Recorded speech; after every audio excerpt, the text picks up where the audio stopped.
زندگی کا مقصد اللہ رب العزت کی بندگی، لہذا شادی شدہ زندگی میں مرد کی زندگی کے کئی کام ہوتے ہیں، مثلاً رزق حلال کمانا، حقوق العباد کو پورا کرنا، حقوق اللہ کو پورا کرنا، اشاعت دین کے لیے محنت کرنا، دین کا علم حاصل کرنا۔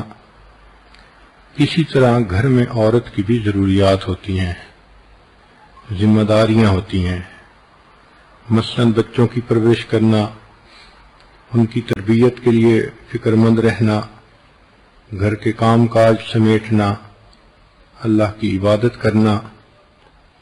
تو مرد کی اپنی ذمہ داریاں ہیں، عورت کی اپنی ذمہ داریاں ہیں۔ ان ذمہ داریوں کو نبھاتے ہوئے انسان کی کچھ جسمانی ضروریات ہوتی ہیں۔ اللہ رب العزت نے ان ضرورتوں کا ایک سائیکل بنا دیا ہے۔ چنانچہ آپ دیکھیں گی کہ ہر انسان کو 8 گھنٹے کے بعد بھوک محسوس ہوتی ہے۔ کہتے ہیں کہ دنیا میں سب سے صحیح ٹائم دینے والی گھڑی پیٹ کی گھڑی ہوتی ہے۔ تو ایک انسان کھانا کھائے 6 گھنٹے 8 گھنٹے کے بعد پھر اس کو دوبارہ بھوک محسوس ہوتی ہے، اور یہ ری فیولنگ اس کو کرنی پڑتی ہے۔ تو بھوک پیاس کا ایک سائیکل ہے جو تقریباً 8 گھنٹے کا ہے۔ اسی طرح نیند کا ایک سائیکل ہے، یہ 24 گھنٹے کے بعد ہوتا ہے۔ آج آپ رات کو عشاء پڑھ کے 10 بجے سوئیں تو اگلے دن پھر عشاء کے بعد 10 بجے آپ کو نیند محسوس ہوگی۔ اللہ رب العزت نے نیند کا ایک سائیکل متعین فرما دیا۔ اسی طرح شادی شدہ زندگی میں انسان کی جسمانی ضرورت کا بھی جنسی ضرورت کا بھی ایک سائیکل ہوتا ہے۔ نو بیاہتا جوڑے آپس میں زیادہ جلدی ملتے ہیں، بڑھاپا آ جاتا ہے تو زیادہ وقفہ ہو جاتا ہے، لیکن شریعت کے تعلیمات کو دیکھیں تو یوں محسوس ہوتا ہے کہ 1 ہفتے کا وقفہ ایک مناسب وقفہ خیال کیا گیا ہے، جس پر زندگی کا لمبا عرصہ انسان عمل کر سکتا ہے۔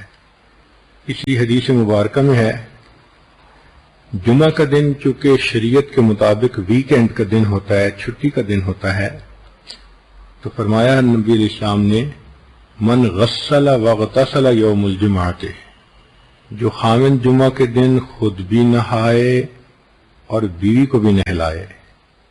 تو اشارہ ہے کہ میاں بیوی آپس میں ملیں۔ ایک دوسری جگہ پر ہے کہ جو نہائے اور بیوی کی خوشبو لگائے۔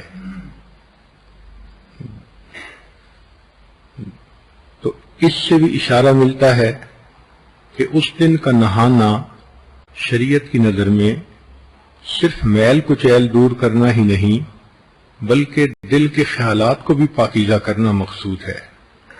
اس کے بعد پھر وہ بندہ جلدی اگر جمعہ کی نماز کے لیے چلے تو حدیث پاک میں اس کے فضائل آئے ہیں۔ پہلی فضیلت کہ ہر قدم پر 1 سال کے روزے اور 1 سال کی نمازوں کا ثواب ملتا ہے۔ دوسری فضیلت کہ ایسا کرنے پر اللہ تعالیٰ خامند کو 2 ثواب دیتے ہیں، ایک اپنے غسل کا ثواب، ایک بیوی کے غسل کا ثواب۔ اور غسل کا ثواب دوسری حدیث میں ہے کہ انسان جب جنابت کا غسل کرتا ہے تو جتنے پانی کے قطرے جسم سے گرتے ہیں ہر ایک کے بدلے اللہ گناہوں کو معاف فرما دیتے ہیں۔ اور تیسرا انعام اللہ اس دن یہ دیتے ہیں کہ ایک جمعہ سے لے کے دوسرے جمعہ تک کے جتنے گناہ ہوتے ہیں اللہ تعالیٰ معاف فرما دیتے ہیں۔ یہ کتنا خوبصورت دین ہے کہ جس نے انسان کے کھانے پینے سونے اور جنسی ضروریات تک کا خیال رکھا، اور میاں بیوی کو ترغیب دی کہ دیکھو عبادت کی نیت سے ملو گے، ضرورت بھی پوری ہوگی اور تمہیں اللہ کے ہاں اجر ملے گا۔ اس کو کہتے ہیں ہم خرما و ہم ثواب، کھجور بھی کھاؤ اور ثواب بھی پاؤ۔ تو یہ انسان کی جو جنسی ضرورت ہے اس کا بھی ایک سائیکل ہے۔ جب ایک دفعہ یہ پوری ہو جاتی ہے تو پھر درمیان میں کچھ وقت ہوتا ہے جس میں خامد اپنے کاموں میں مصروف ہو جاتا ہے، بیوی اپنے کاموں میں مصروف ہو جاتی ہے۔ جیسے سمندر کے کنارے رہنے والے لوگ جانتے ہیں کہ ایک منتھلی سائیکل ہوتا ہے ہائی ٹائیڈ اور لو ٹائیڈ کا۔ 13، 14، 15 جب چاند کی تاریخ ہوتی ہے تو لہریں 10-10 فٹ اوپر اچھل اچھل کر آتی ہیں، اور جب پہلی تاریخ ہوتی ہے تو بالکل کام اینڈ کوائٹ ہوتا ہے۔ یہی انسان کی جنسی ضرورت کا معاملہ کہ عام طور پر جب انسان کی ضرورت پوری ہوتی ہے تو پھر لو ٹائیڈ کا وقت رہتا ہے، مگر کچھ وقفہ گزرنے کے بعد دوبارہ یہ ہائی ٹائیڈ ہو جاتی ہے۔ اس میں بھی اللہ کی ایک حکمت ہے کہ اگر ہر وقت میاں بیوی پر ہائی ٹائیڈ کی کنڈیشن رہتی تو مرد تو پھر گھر میں ہی پڑے رہتے، عورتوں کے طواف میں ہی مشغول رہتے، نہ کوئی کاروبار کر سکتا، نہ کوئی فیکٹری چلا سکتا۔ عورتوں کا بھی معاملہ اسی طرح کہ وہ بھی بچوں سے لاپرواہ ہوتی، ہر وقت خامن کی بغل میں گھسی رہتی۔ تو اللہ رب العزت نے کتنی خوبصورت زندگی دی ہے کہ جس میں ہر چیز کا خیال رکھا گیا۔ تو وقفے سے صحت بھی برقرار، اور پھر وقفے سے ملنے سے محبت کا احساس بھی زیادہ ہوتا ہے۔ اس کے علاوہ بھی انسان کو ضرورت پیش آ سکتی ہے، انسان ہے، صرف ایک ہفتے ہی کا تو مسئلہ نہیں لکھا شریعت نے، اجازت تو ہر وقت دی ہے۔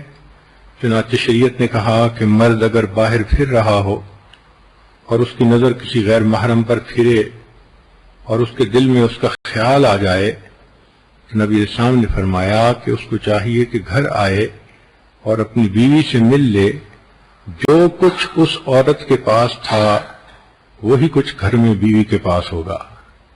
کتنی خوبصورت تعلیمات ہیں کہ جو کچھ تم باہر ڈھونڈتے ہو جب تمہیں گھر میں ملتا ہے تو پھر گناہ کرنے کی کیا ضرورت ہے۔